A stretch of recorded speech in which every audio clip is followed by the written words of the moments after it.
Okay.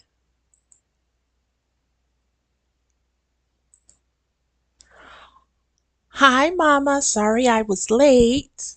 You came in the doorway to let me know. Thank you. Hey there.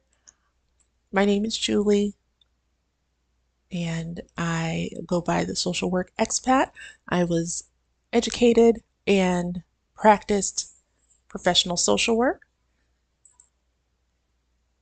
Oh, I'm sorry. I'm hearing the recording in the other room, but I was educated as a social worker and was a professional social worker in practice with child protective services, domestic violence, and um, sexual trauma work in Connecticut. When we moved to South Carolina, I stopped practicing social work. One of the main reasons I did that was because it is not conducive to raising a family. You don't make enough money as a social worker to raise a family. And I have figured out that we need money to live, and the more money we have, the easier it is to live. No, I can't hear it through the stream. That is correct. Hi, Mama. And hi to the one other person who was watching me live. It is my lunchtime, and it was a goal of mine to learn how to do prompt engineering using ChatGPT. It is free and open to the public. I found out based on some little bit of research, not a whole lot, um, based on a little bit of research that there's such a thing as prompt engineering, and I am teaching myself prompt engineering. My main goal is I would like to do web scraping for data analysis projects. I completed the Google Data Analytics certificate. I got that through Coursera. I finished that at the end of May, and the next thing you're supposed to do is get a portfolio. Well, on the road to the portfolio, I wound up at prompt engineering, and this is where I am right now. My goal with this live stream is to record my process and also to help anybody who is looking to transition from social work to another career, start a business, or if there's someone like me who is an American woman, who is a Black American woman, and just looking for other options in our lives, then I'm recording this process for them and for whoever else would like to come along and learn prompt engineering. Today's session during my lunch is for using examples. And so I'm going to start a new chat. I did put the website for ChatGPT into the chat. And instead of explaining what using examples prompt type is, I'm going to ask ChatGPT, please, no, what is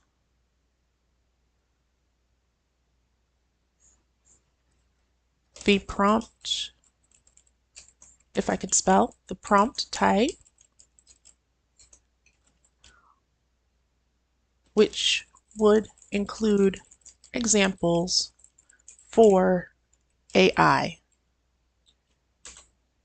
Let's see what it says.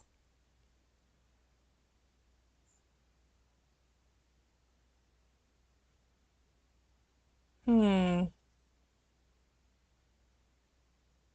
It's it's talking about code here, and I don't know if I want to use code. Let's ask a different question.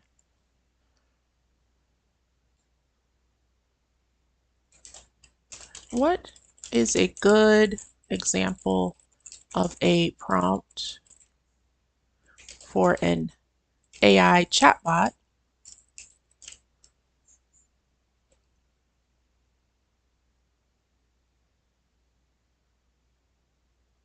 which would show how to write and include an example. Okay, let's take out part of this. What is a good, what is a prompt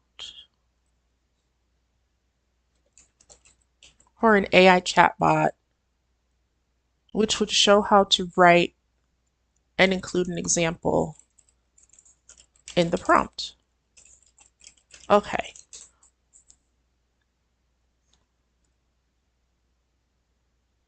Aha, here it is. An example. One thing about this chatbot is that it gives a lot of information.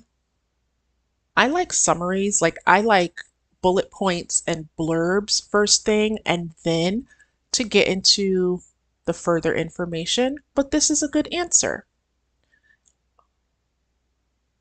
I am going to copy this chat information and put it into the chat right here. That is today's chat. We go through 3 examples during lunch. The first example is for a job search or interviewing or some kind of job related prompt. The second one is a business prompt. And then the third type is usually is about Black women, specifically women with United States citizens or Americans. And I mix it up about which one I start with. I think I'll start with the job search one today. This is a good example. This is good for, and using examples prompt type is, let's say, it says you are tasked with creating an AI chatbot that assists users with travel information. The chatbot should be able to answer questions about flights, hotels, and popular tourist destinations. Write a conversation between a user and the chatbot to demonstrate how it can provide information about flights. And so this one is giving it an example of, okay, so what the user might say for the chat, and then the chatbot is going to respond, and then the user says something, and then the chatbot responds. And this is what the chatbot is supposed to generate. In the brackets is what the example is. And then here's the information that the chatbot gives. And it goes on with more conversational stuff. So that's a good one. I think job search question. I don't like the question I wrote down, so I'm going to have to come up with another one unless somebody else has one. Oh, I know. Uh,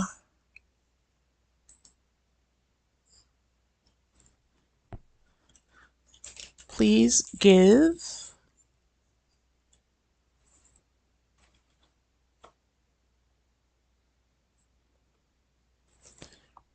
examples. Please give a list the top 5 jobs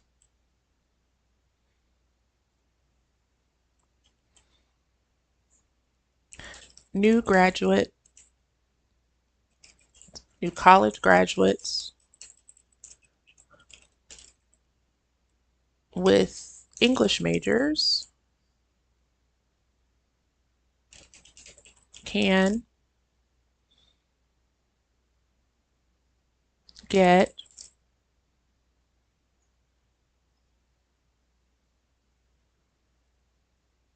that have salaries over $60,000 a year.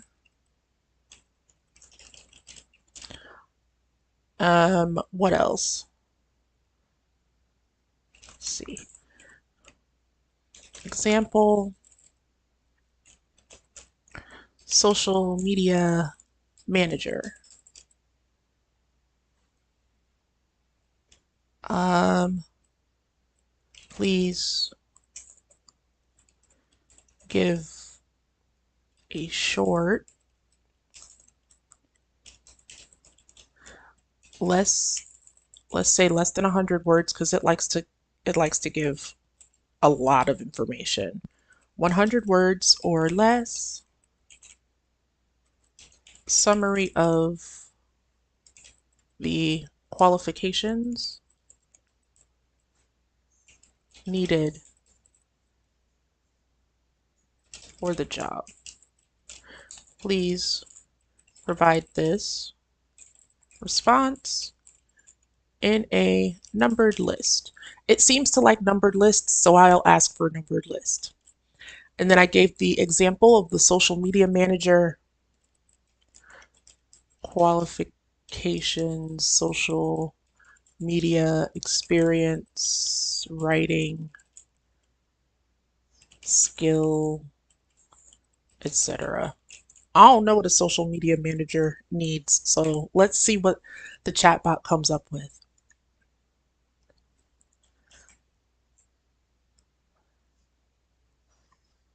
Okay, it's doing, oh, look, it's giving a numbered list. I think I'm going to ask a follow-up question. Oh, look, and it has short answers.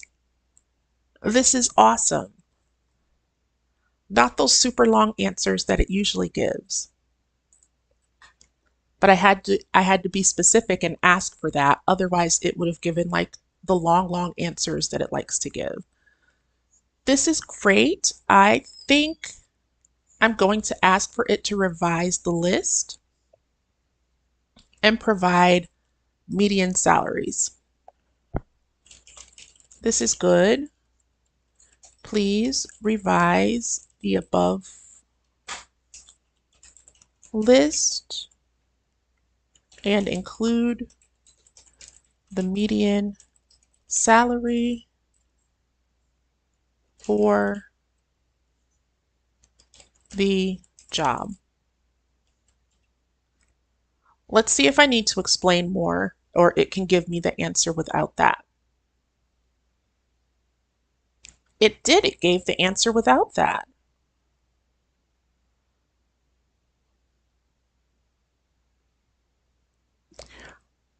That's a fantastic answer. Now,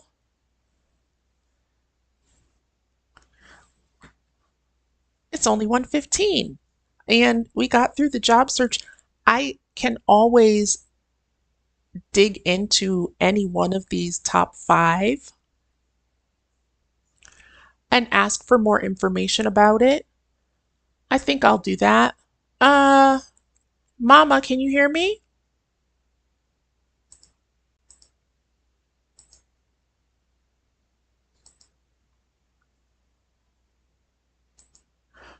Oh, Mama, is there a particular job on this list right here that you would like me to dig into?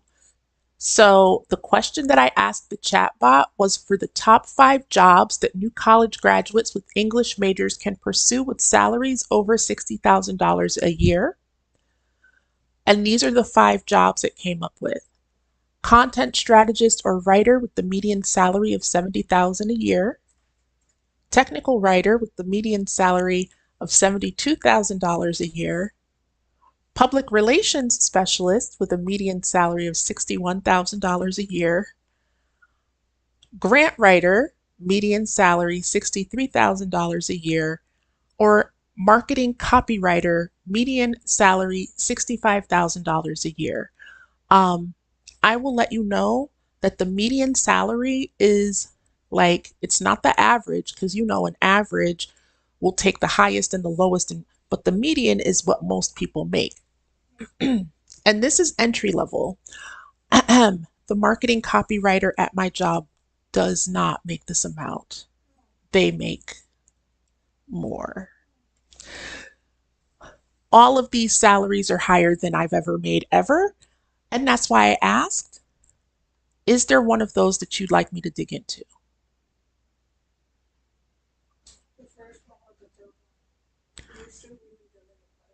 Okay.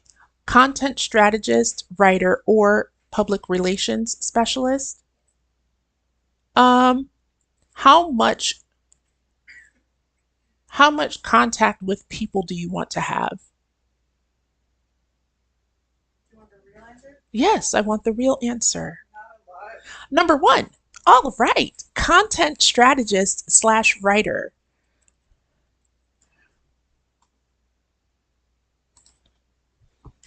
Thank you. This is good.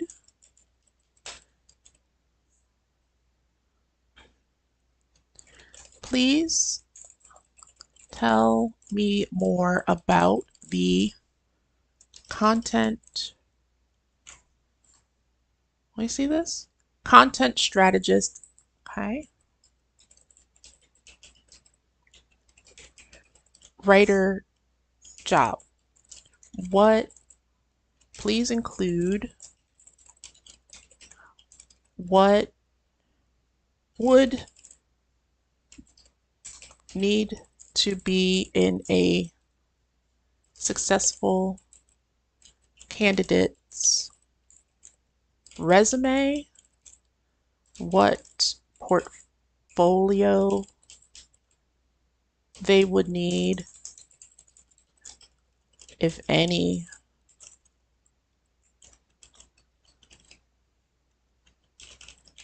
What kind and how many references would they need? Please also include any other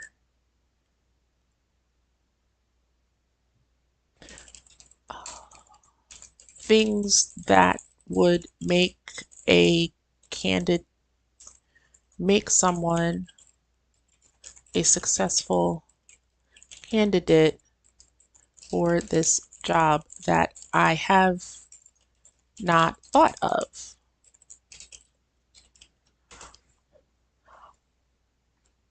Okay, let's see what happens. Ooh, look, it's numbered. Ooh, numbered and bulleted. I love this list.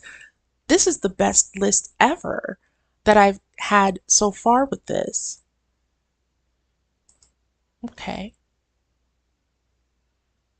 okay,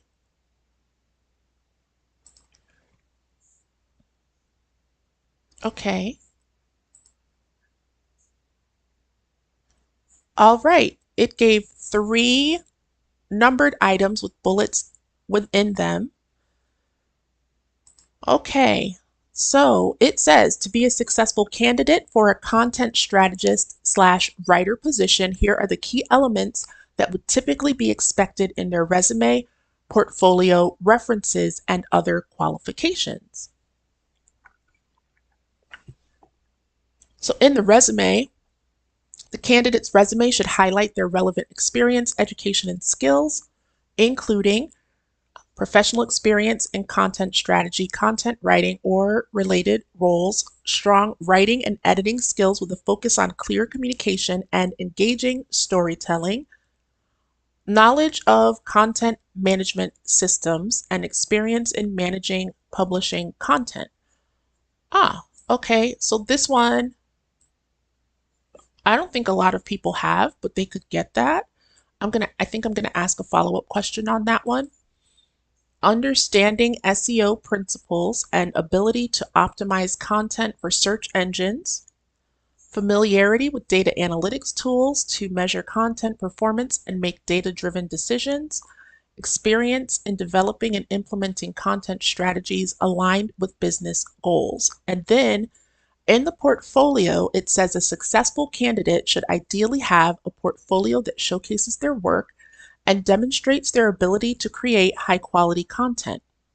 The portfolio may include writing samples that highlight their versatility, such as blog posts, articles, website copy, or social media content, content strategy documents or examples of content plans they have created. Okay. Any published works, guest blog posts, or contributions to relevant publications. Samples that demonstrate their ability to tailor content for different audiences or industries. All of that sounds like things that people could get pretty easily with maybe a little bit of effort, but not a whole lot. And then references, the reference thing is very standard. It doesn't say anything special. It says 2 to 3 professional references. That's what every job needs, so that wasn't helpful. But the other part was the additional qualifications it has here. There are one, two, three, four, five. Five. A strategic mindset, analytical skills, adaptability and research abilities, collaboration and communication, and continuous learning. That's a pretty good answer. And that's a pretty good salary for a new grad with an English major. When I used to work for the State Commission on Higher Education, a lot of times they would debate whether the humanities degree programs at the state's universities should go away because it said that their graduates are not employable. So this is actually a good argument against such a claim. I'm going to go in order today, and we'll go with the business idea next. And actually, the business idea might feed into what a content writer could help their clients or their employer with. So I think I'm going to ask about how do you make a landing page? Are you familiar with landing pages? Let's see what it says. While it's doing that, I will check the chat because I only have one screen. Okay, we're good. Okay, it's answering.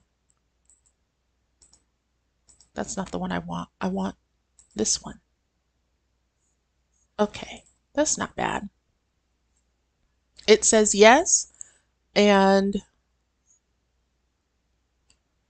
a landing page is a web page specifically designed to capture the attention of visitors and convert them into leads or customers.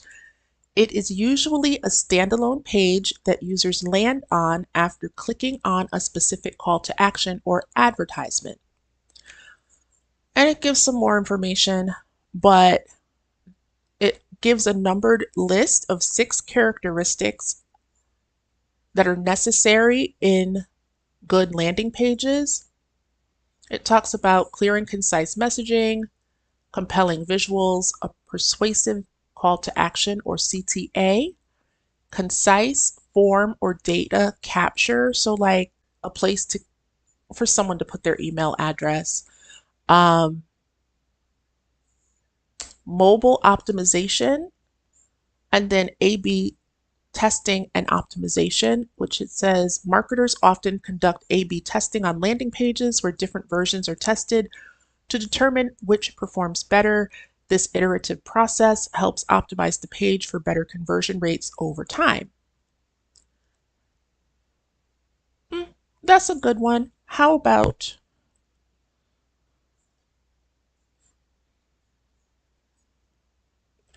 is it a good idea to have a landing page as a placeholder while your website is being developed? Let's see what it says. It says, yes, using a landing page as a placeholder while your website is being developed can be a good idea, and it's giving a bunch of reasons.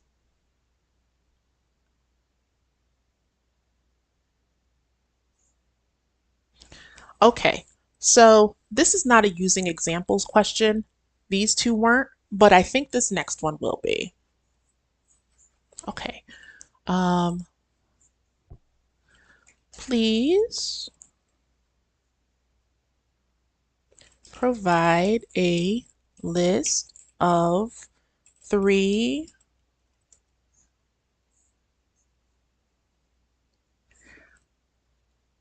landing pages that might be good to review for style for a placeholder site. Please, this might not be an example question either. Let's see. Um, please provide the landing page's web address, and please provide your response in a bulleted, nope, numbered list. Nope, 3 landing pages of data analysts.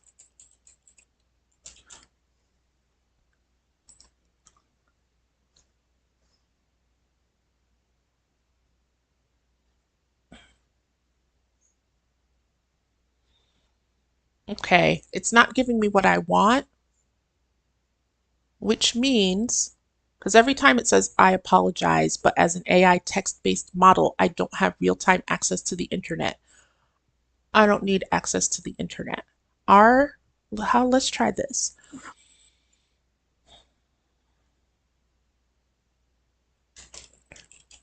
Are you familiar with data analysts with the role of a data analyst? Okay, yes. I don't need all that. Okay, you're familiar. Okay, you're familiar. Thank you.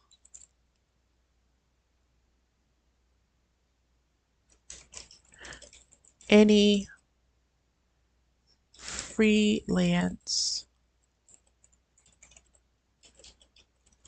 you are familiar with? Perhaps from freelance websites like Fiverr and Upwork. Fiverr and Upwork would be examples, but let's see what the chatbot gives.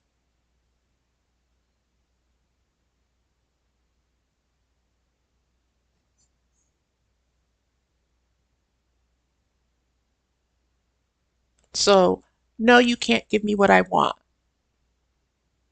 but I bet you Bard can. Okay, let's ask a different question. Do you have access to the Internet Archive Wayback Machine?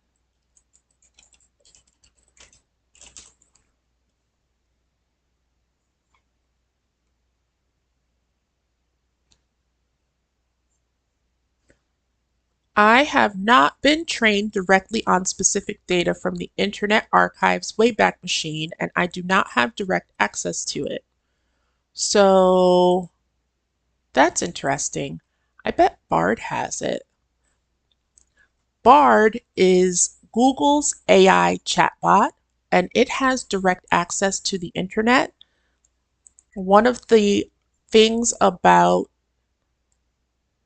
ChatGPT's chatbot is that, and it gives the warning every time you open it, but it is only available. It has available information up until September 2021. So I think landing pages is all I'm going to get an answer to. Uh, if I want examples, I'll have to search on the internet myself. And since I have time, I'm going to do that. It's 1:33, so I'll do that. Um, Data analyst, portfolio, landing page.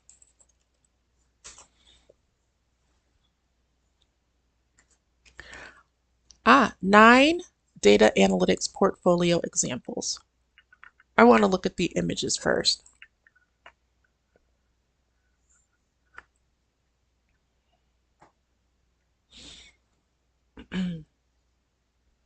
So here's a portfolio design.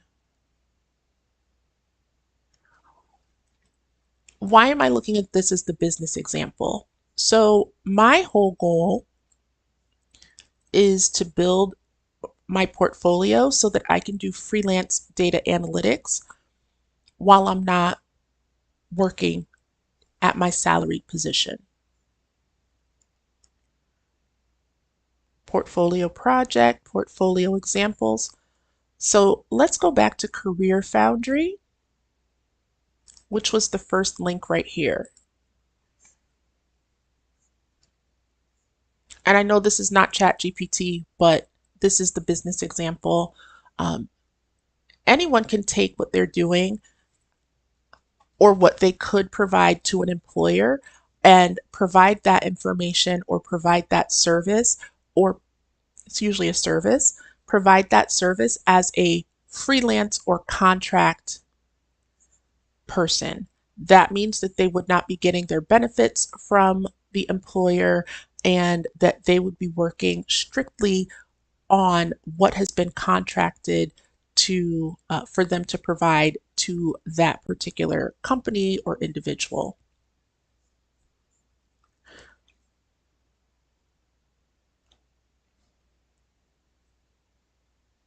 It's so interesting because a lot of these examples are also the examples that were provided in the Coursera Google course.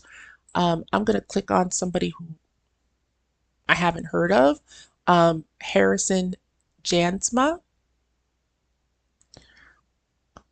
and this person is also on Medium.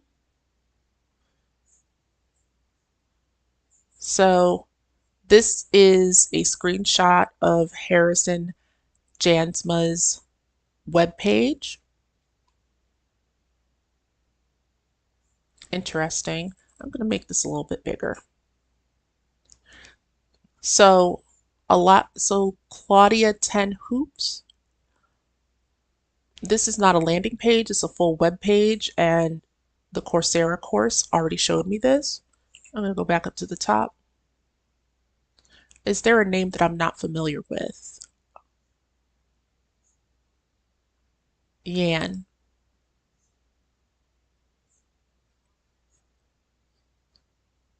And so this is also a web page, but it gives the socials, the person's name, and then there are places to click for what they provide and testimonials in their portfolio. So back to AI. I'm going to move on to the Black women example that I have. I'm not certain what the answer is, but let's see if there is an answer. Okay. Thank you. I'm going to move on to the next question.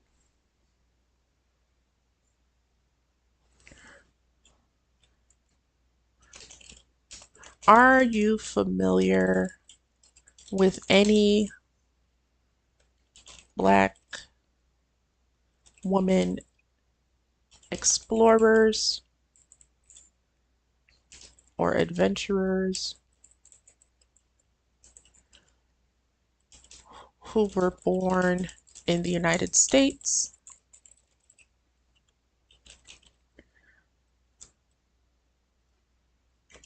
an example of a woman.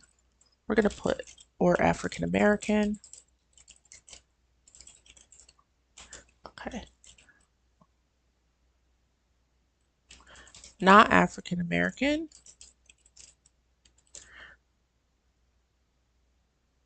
Adventurer is Amelia Earhart.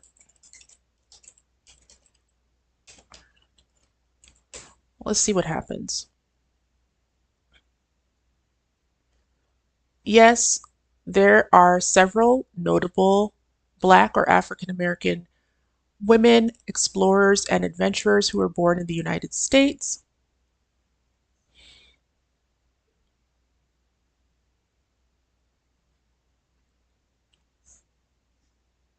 Well, okay. So, Bessie Coleman, who I've heard of. Drive carefully, Mama. Bessie Coleman was the first African American woman to hold a pilot's license. Born in Atlanta, Texas, she faced racial and gender barriers but became a renowned aviator and stunt pilot in the early 20th century. I've heard of Bessie Coleman. Mae Jemison. I've heard of Mae Jemison. Mae Jemison is an astronaut, physician, and educator. She became the first African American woman to travel to space when she served as a mission specialist aboard the Space Shuttle Endeavour in 1992.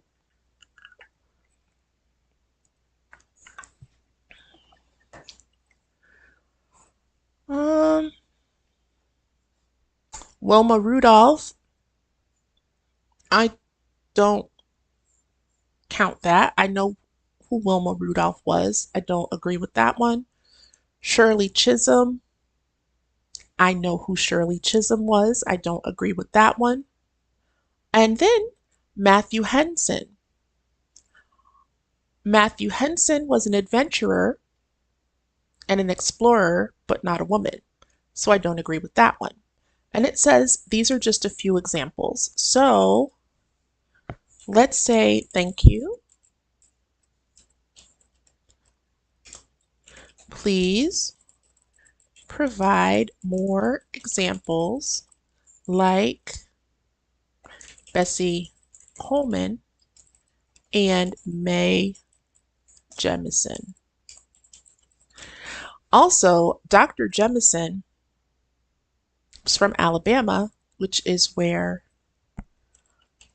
my mom's family is from.